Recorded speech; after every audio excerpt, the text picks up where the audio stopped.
today what we're going to go and talk about is actually again, metabolism. So there's 4 studies that we're covering, okay? The first is basically, first off, what is metabolism, all right? Metabolism is like the sum total of metabolic reactions that happen in your body. Now, most people think about metabolism as how many calories you're expending in a day, and that's fine. I think that's a very basic definition of what's actually occurring, like how many calories are, but it's also how are those calories being metabolized. So for example, you could be metabolizing a lot of carbs, or you can be metabolizing a lot of fat. So those are all things that you kind of have to take into account, right? So now, but we're going to address metabolism as how many calories you're actually expending in a day.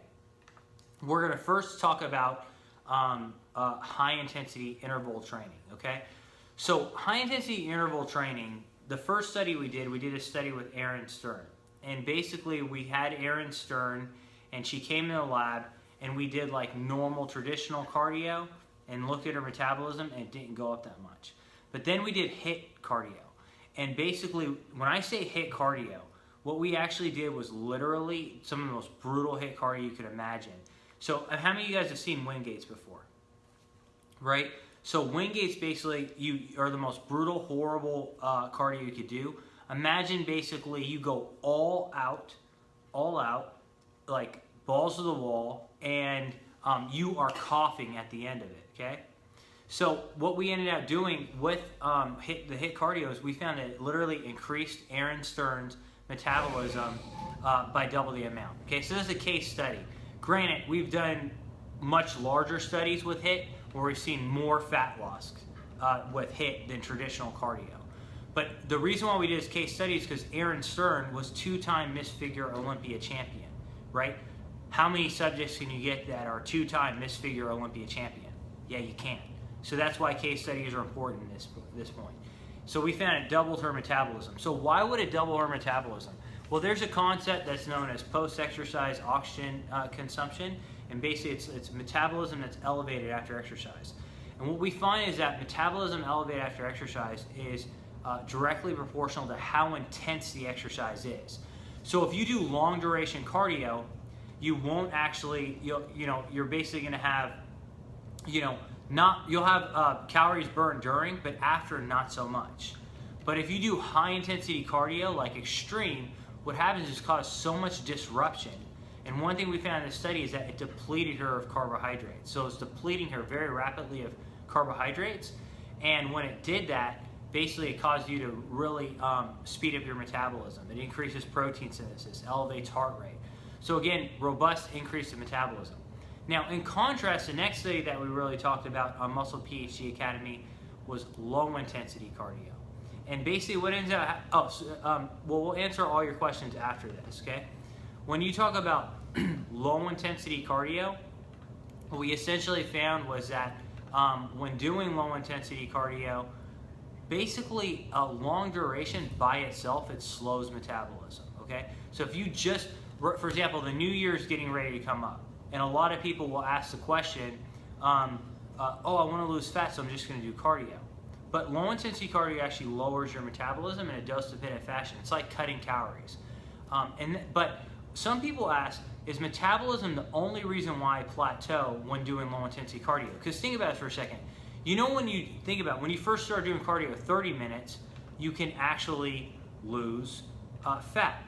But then you plateau and you gotta do 45. And then you plateau again, you gotta do an hour. And then you plateau again, you gotta do an hour and a half a day. Why? Because people are like, oh, but I don't understand. I'm expending an extra 500 calories a day doing cardio. Why am I plateauing? Why am I not losing fat? Well, the thing is, like some of you guys like Haasman saying maybe it's muscle loss, and that's certainly part of it, right?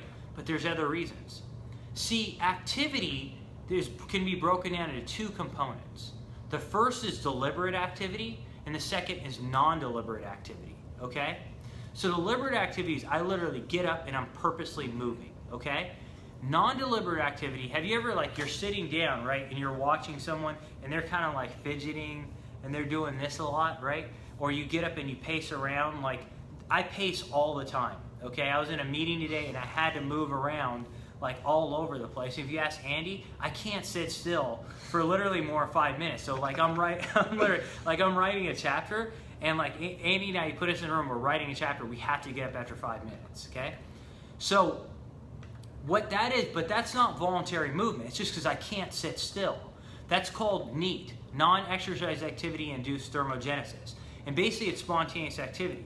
So basically what happens is we have a meter in our brain that's called a NEAT meter. And anytime we fidget, chew gum, move around, I have to get up and pace, I'm fidgeting, my foot's moving up and down like this, all of that is not voluntary, it's spontaneous activity. And basically that accounts for a large majority of our overall metabolism, okay? So what ends up happening is this. What studies show is that low intensity cardio, they did a study where basically they expended 1,500 extra calories a week with low intensity cardio. NEAT, meaning spontaneous movement, fidgeting, went down by 1,500 calories. So the net result, net loss of calories, was 0.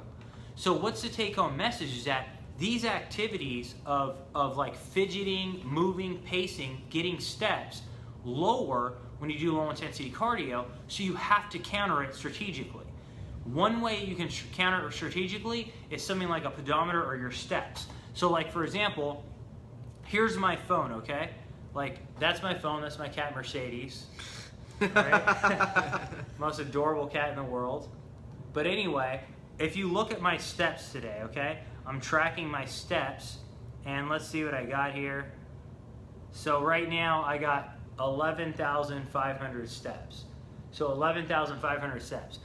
By the end of the day, I'll probably be at like 16,000 steps. Now, you could, a lot of that's spontaneous activity, but when you do cardio, oftentimes, have you ever been training so hard and you're doing cardio and you're just like, kind of like that, and you're not moving the rest of the day? If your other movement the rest of the day stops, then you failed. Like that's gonna cut down on the cardio. So you need to track, your phone usually has a step counter on it. If you have an iWatch or what's the other, Fitbit, that will count your steps. Make sure your cardio is not cutting your steps down. So, cool, we got a couple hundred people here from both platforms, nice. So, welcome everyone if you're just entering, we're talking about metabolism. So now let's talk about something else, okay? So does that make sense? In other words, if you're doing low intensity cardio, make sure your spontaneous and normal activity doesn't lower. Track your steps. If you were getting 15,000 steps before and you start doing cardio and it naturally goes down to 8 because you're so tired, it's gonna erase the benefits of the cardio. So keep your steps up the whole time. Other ways to keep your NEAT up are make sure like you wash the dishes, stuff like that, clean the house. When I was actually in grad school, it's kind of funny, but like I was a typical grad school bachelor, and just my house was messy, and everything was like whatever. And but I went to a conference and I learned about non-exercise activity-induced thermogenesis, and all of a sudden, once I learned about that and how many calories it used, I started cleaning my house up every day. I started like cleaning and cooking a lot more, washing the dishes, folding my clothes, organizing my house, and I got really shredded. So anyway, so my point is make sure you keep that stuff up. Okay, so next topic is, for metabolism, should you long, slow diet, right? That's the question, right? So now listen, like when I was coming up, people would prep for like 8 to 12 weeks for a contest, sometimes 6 weeks, right? Then it went to, oh, you need to prep slower, so it went to 16. Now guys are like, I've been prepping for a show for 6 months. 6 months, right? So I'm talking about like, you would prep for 12 weeks, hard, balls to the wall, and now it's like 6 months. Well, let's go real slow, right? As slow as possible. And here's the theory, right? Who's heard of this, right? Long, slow preps. The reason why people are saying this is because if I go real slow, my body won't know what happened. It'll be able to maintain. It won't get, oh, my metabolism is going to drop. Does that pan out is the question. And the main thought is that it will maintain your metabolism. So there was a study basically that was shown that essentially demonstrated that that was false. They did a 10-week study, 10 weeks of dieting where they cut calories a lot more versus 6 months of low calorie, less of a drastic drop in calories. So 6 months slow dieting versus 10 weeks let me go balls to the wall and get this done, right? Because I have a life and I want to eat cookies. So the bottom line is they did that, and guess what happened? Both diets lowered metabolism the same amount. So here's the only difference between the 6 months and 10 weeks is the 6 month people were tortured for 6 months, and the 10-week people got motivated and got it done, okay? So bottom line is that no, long, slow diet does not maintain your metabolism. You should select now. Granted, if I did a crash diet for 3 weeks, that would be worse off. But if you do a moderate, like 10 to 12 week diet, that's fine. And you shouldn't get that much in the off season out of shape as it is anyway, because you become insulin resistant. So be careful when you're bulking. Next question was this. Body by PT asked, was muscle loss equal? Good question. And that was the next study. So there was a study by Garth, okay? And it was out of Norway, and I've been in Norway a couple times. But what these guys did was they basically took people and made them do a slow diet versus a fast diet, okay? So double the speed versus like a slow pace. So it's like basically like, you know, say for example, you might lose a half a pound a week versus 2 pounds a week, okay? So what they found is that when you did double the time, so say you dieted for 20 weeks versus 10, the people who dieted double the time lost like a very small amount of more fat, okay? Maybe like a half a pound more, maybe a pound more fat, okay? Maybe like a quarter pound difference in muscle, okay? So body by PT, does that answer your question? Maybe about a pound more fat, maybe like a half pound to a quarter pound more muscle, okay? But it was double the time. But guess what happened?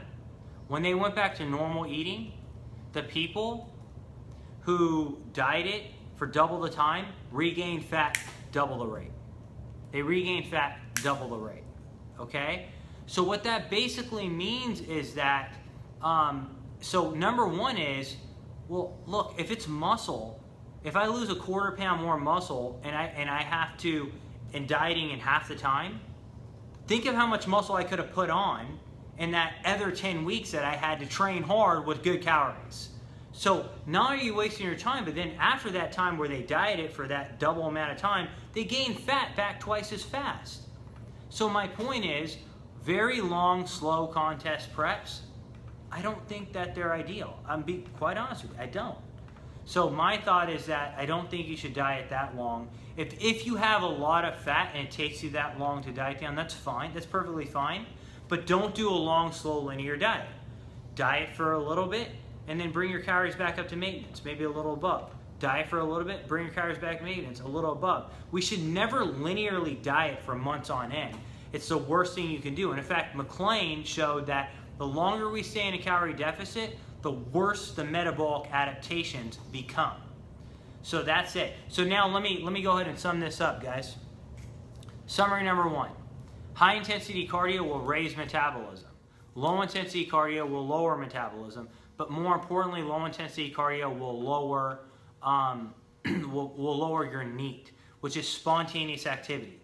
You can monitor spontaneous activity via things like steps, okay? So if you were doing 15,000 steps a day before, and now you start doing low intensity cardio, make sure you monitor that, because what's gonna end up happening is that those steps will lower. So make sure you monitor it and it stays elevated. Then we talked about long, slow diets. Long, slow diets do not lower metabolism, keep metabolism elevated compared to moderate, hardcore diet. And then lastly, you will rebound faster if you do a long, slow diet than if you did like a moderate diet. I don't suggest doing a crash diet, but about a 10-week diet, 12-week diet is good. But even within that, make sure you're calorie cycling. So guys, that's the end of this. And now what I'm going to do is to answer your questions live, real time. Let's get it done. Someone asked about EPOC. HR Consult says, how about EPOC to help figure in cardio and diet for metabolism? So HR, basically EPOC, for you guys don't know, is basically excess post-exercise oxygen consumption. And that's metabolism. It's elevated after you exercise.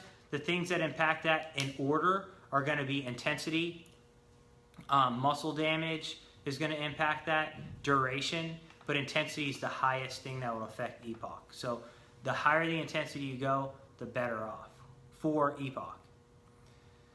How do you repair your metabolism after damage due to preps, then not following a reverse diet? Better to go low carb and then slowly add carbs back in? Megan, that's a really good question. Megan, here's the thing. The term damage, I would say it's more adaptation. So what happens is your body's adapting so you don't die. If you think about it, if I'm, if I'm dieting hard, my metabolism is going to adapt so that metabolism is lower. Couple things you want to look at, Megan. Number one is it metabolism or is it NEAT? Maybe after your contest, you're so drained that you can't move anymore. You just feel depleted. So you can use NEAT, track your steps, clean the house, make sure you're being active in other ways to kind of keep that going. Number two, research from McLean shows that the longer you maintain a calorie deficit, the more metabolic adaptations you need. It means the longer your metabolism will be lower. So reverse dieting actually is counter to slow reverse dieting is actually the worst thing you could do coming out of a contest, because you'll actually keep your metabolism lower the whole time. So my advice is raise your metabolism back up to maintenance the faster you can. Are you going to put on some fat? Yeah.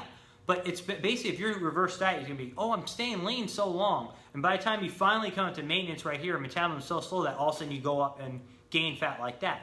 Well, what I would say is go back to your old maintenance. So your old maintenance is not going to be the same as it was pre-diet. Say that your old maintenance was 2,500 calories. Say on your diet you were contest dieting on 1,600 calories.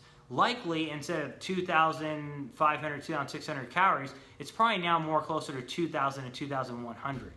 So raise it immediately, somewhere in between your previous calories and your dieting calories. Raise that immediately right to the beginning. Our next advice is this. When you reverse diet, there are two things you could do. Number one is you could either introduce non-efficient calories. Calories are very difficult to store. So for example, you can introduce protein. Protein is almost impossible to store. Dr. Joe Antonio's data showed you eat like 400 grams of protein a day and not gain fat. And Andy's done that and gained mass and not gained any fat at all. The other thing you do is, instead of doing a very high protein diet, you can put yourself in a diet that it's almost impossible to store fat, or it's harder to store fat, and that's a ketogenic diet. So our lab's actually kind of investigating reverse dieting out with ketogenic dieting. So those would be my two pieces of advice. And the thing about ketogenic dieting is it suppresses hunger, because when you come out of a contest, you're super hungry. And so that would be my advice to you. Is going from keto to cyclic keto to bulk back up a good idea? That's Jay Kunzler. I don't think that cyclic keto is ideal, because I think it stops your body from adapting. So I think cycling your protein's better. So basically what you want to end up doing is you want to cycle your protein kind of in a keto diet where, like, maybe if your protein's like 0.8, 0.9 grams per pound of body weight, maybe you raise it up to 1.5 per pound of body weight just for anabolism's sake. It also replenishes glycogen to a higher level, and I think it's better cycling your protein than really cycling your carbs that much. Megan, you're welcome. Quick FG2 says high glycemic work as long as you burn that. Okay, for high glycemic carbohydrates, I typically recommend like low to moderate glycemic carbohydrates for most of your day, because they're more satiating. You don't have the chance of crashing.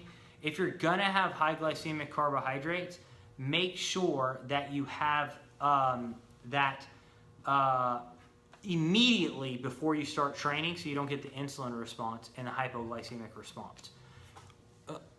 Cancel. Kieran Iron Fitness says, so ketosis is basically a fat diet with very high protein. Kieran, a ketogenic diet for building muscle is a very high fat, moderate protein, very low carbohydrate diet. In our laboratory, we stick around 70 to 75% fat, 20 to 25% protein, and 5% carbohydrate. So if it's very high protein, you'll get kicked out of ketosis.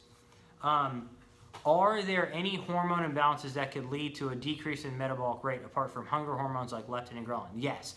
Typically, thyroid hormones lower during a hardcore diet, and so you want to check your thyroid panel. The other thing that you want to check is your testosterone. So we've had people who are contest prepping. If normal testosterone levels are 250 to like 1200, 250 being like if you're 80 years old, we've seen people come out of a contest at like 50. 250, you're like 70 or 80, right? So basically, you need to check your testosterone levels because that definitely could lower. How many HIIT sessions a week will be optimal in your opinion?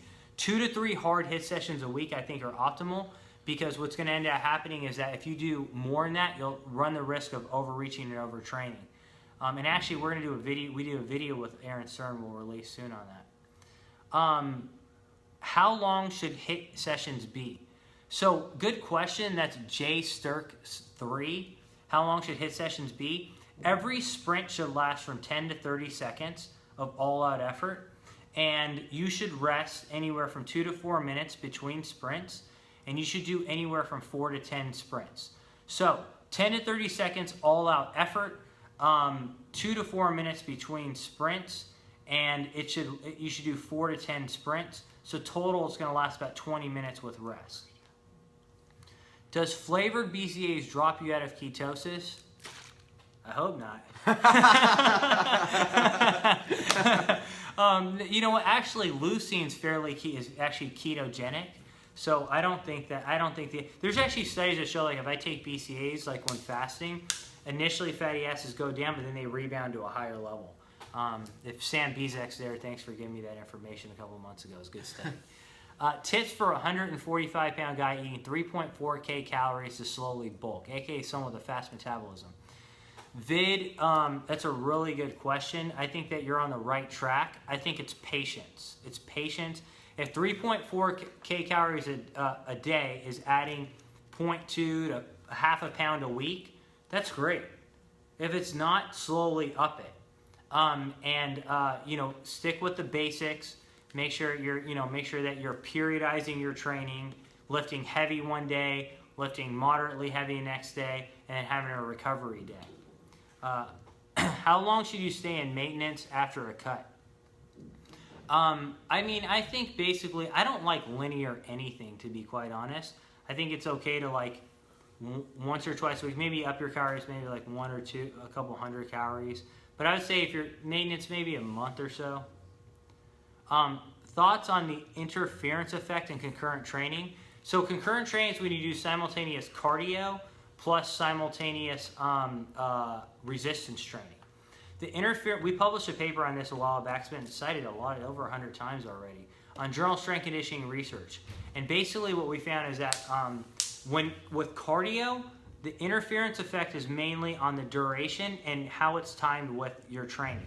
So the longer your cardio session lasts, the more muscle you lose and the weaker you'll be. So basically, we found if you kept your cardio at under 20 minutes, you were fine. The other thing is intensity. Very high intensities won't hurt your gains. Very, very low intensities don't either. And when I mean very low, I mean like you're walking outside with your girlfriend, okay? If you're doing like incline cardio at like 60% of your heart rate max, that's when you get a lot of interference. This is great. We got a couple hundred people here between these two platforms. How much cardio, HIIT and low intensity per week to lose fat and build muscle? What about combining it with carb cycling? So Dimoski, the 2 to 3 sessions a week of HIIT to start, okay? And then the rest, I would say, is as far as low intensity cardio, I just aim for like 12 to 15,000 steps a day. I think that's going to be fine. That should be plenty. 12 to 15 steps a day, you can do that outside. Maybe every once in a while, 20,000 steps a day. I think that's easy because it's nice weather, right? Well, I'm sorry, I guess we're in Florida. So it's nice weather here. So, but that's what I would recommend. 12, 15,000 steps a day, and then 2 to 3 hard cardio sessions a week. Okay, we'll do 2 more questions here. Any downfall to training fasted? I don't think so. I think it depends on how long you're training fasted. Make sure, I prefer having BCAAs before I train at all times. The downfall is that you're in negative protein balance while that's occurring, and that freaks me out, but I'm old school. So I would say if you train fasted, that's fine, but have some BCAAs or protein immediately after. Okay, Tammy says, thanks so much for this info. Tammy, thank you. And high protein diet causes dehydration. No, I mean, I think as far as I think that you should make sure you're drinking water so that your pee is light like lemonade all the time. What's better about? Okay. How can ketosis affect pH balance? So ketosis, unless you're like diabetic, normal nutritional ketosis is not going to change your pH.